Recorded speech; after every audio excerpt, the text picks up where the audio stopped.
This was dropped into my spirit last night. I wrote, there will be times that you will garner opposition solely because you refuse to ask for permission to win from the right crowd. The right crowd is thinking, how in the world do you plan to win without getting our permission first? Some of us will never have the right crowd on our side. You got to choose to do your best anyhow. Uh, some of us have haters because we dare to shine without the right crowd's permission.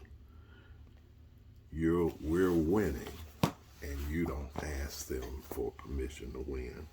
There are some people that will think that they will have to kiss your efforts, bless your endeavors, or you need to uh, come to them to get their blessings on what you would want to succeed in. We all talk about, I was thinking the other night how,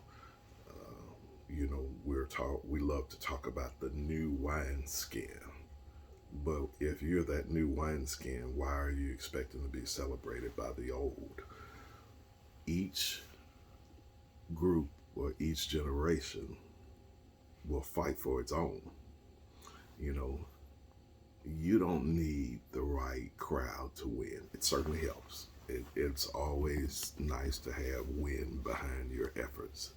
But every now and then, God will send that person that won't have the right folks' permission. That's not part of the clique. That's not part of the club. He calls you to do it completely different.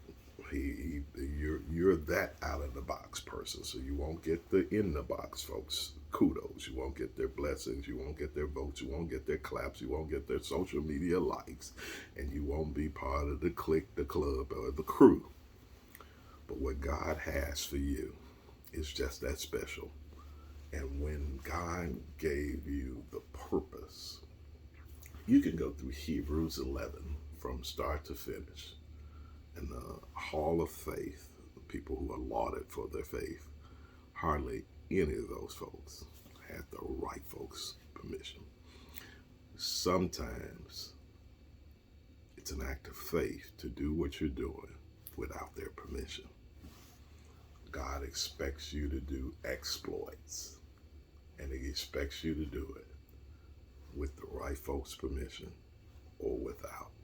It's nice to have them on board, but if the right folks aren't on board, God still expects you to do what He told you to do. He still expects you to take His word as your guide. He still expects you to follow His leading and His unction.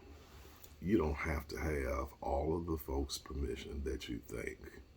You and God makes a majority. God and me makes a majority. Have a great day.